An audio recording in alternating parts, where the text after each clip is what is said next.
In 1944, representatives from 44 countries gathered at a quiet mountain resort in Bretton Woods, New Hampshire. In just a few weeks, they completely redesigned the global financial order from the ground up.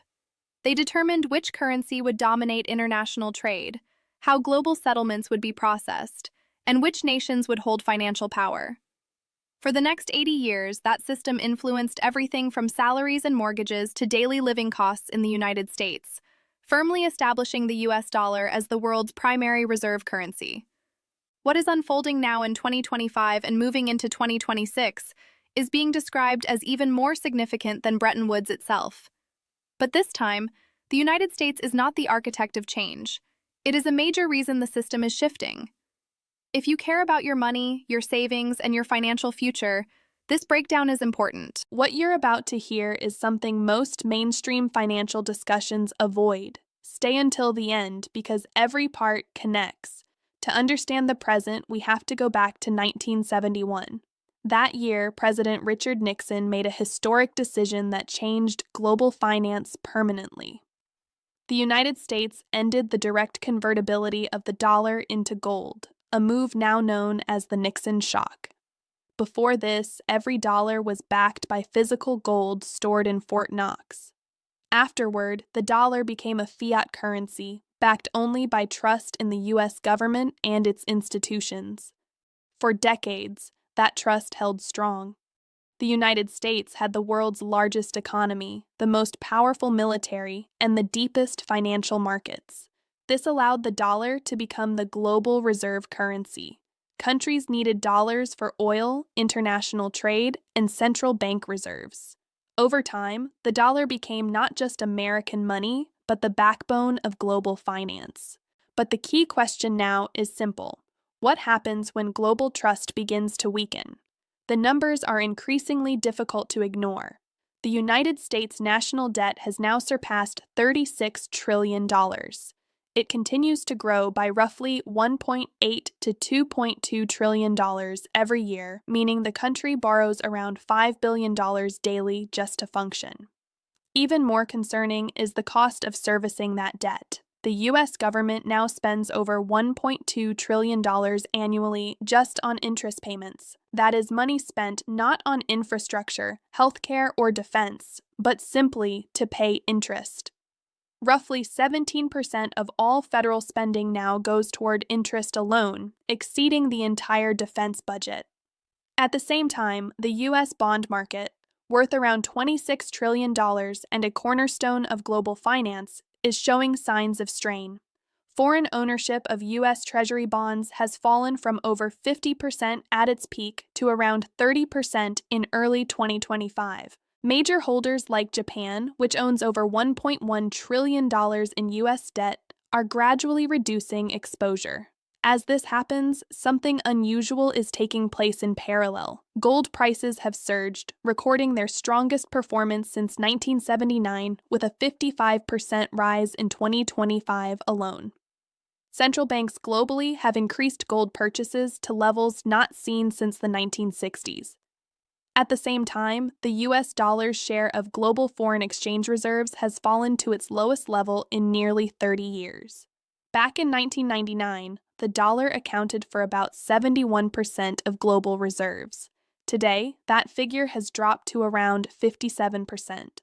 While the dollar remains dominant, the direction of change is what concerns economists. Trillions of dollars in reserves have slowly shifted away from U.S. assets, and the pace of that shift is accelerating. This has direct consequences for everyday life. When global demand for the dollar weakens, its purchasing power comes under pressure. Imports become more expensive, inflation becomes harder to control, and policymakers face a difficult choice: either raise interest rates and risk slowing the economy under heavy debt, or lower rates and risk further weakening the currency. A major turning point came in February 2022, when Western nations froze approximately $300 billion in Russian foreign reserves following the Ukraine conflict. While the move was politically motivated, it sent a powerful signal globally. Many countries began to question whether their own reserves held in dollars could also be at risk in a geopolitical conflict. From that moment, many central banks began quietly shifting strategy, not by abandoning the dollar suddenly, but by steadily increasing gold reserves. Over the following years, more than 40 central banks began active gold accumulation at the same time. Countries such as China, India, Turkey, Poland, and Brazil became consistent buyers. In 2025 alone, global central banks purchased over 1,200 tons of gold, more than double the annual average of the previous decade. For the first time in modern financial history, gold held by central banks has, in value terms, overtaken U.S. Treasury holdings. That shift reflects a deeper change in confidence within the global financial system. Gold is becoming increasingly attractive because it cannot be frozen, sanctioned, or devalued by another country's policy decisions. It exists outside the control of any single government. At the same time, the BRICS group, originally Brazil, Russia, India, China, and South Africa, has expanded to include several other nations representing nearly half of global GDP. Together, these economies are actively developing financial systems designed to reduce reliance on the US dollar. One of the key developments is China's cross-border interbank payment system, which provides an alternative to SWIFT. It now connects thousands of banks across more than 100 countries and is expanding rapidly, especially after Russia was excluded from SWIFT in 2022. Alongside this, the BRICS New Development Bank is issuing loans in local currencies, reducing the need for dollar-based transactions. Trade between member countries is also increasingly being settled in domestic currencies like the yuan, rupee, and ruble instead of US dollars. China and Russia now conduct most of their bilateral trade without using the dollar. India is paying for oil imports in rupees in some cases. Brazil and China have also established direct currency settlement agreements. These are not theoretical plans, they are already active systems. At the same time, BRICS nations are significantly increasing their gold reserves. China alone has added hundreds of tons to its holdings in recent years, while India and other members have also expanded purchases. Collectively, BRICS countries now control a much larger share of global gold reserves than they did just a few years ago. When combined, alternative payment systems, local currency trade, and rising gold reserves, this represents a coordinated shift toward a financial system that operates independently of the US dollar. For the average American, the impact of these global shifts is not abstract. It appears in rising prices, higher borrowing costs, and pressure on savings and retirement funds. In 2025, the US dollar index fell around 6%, reflecting weakening global strength. There are three major structural pressures shaping the system today: rapidly growing debt, a weakening bond market, and declining global trust in long-term dollar stability. The concept of exorbitant privilege, the advantage the U.S. has enjoyed from issuing the world's reserve currency, has allowed it to borrow cheaply and run persistent deficits. But that advantage is gradually eroding.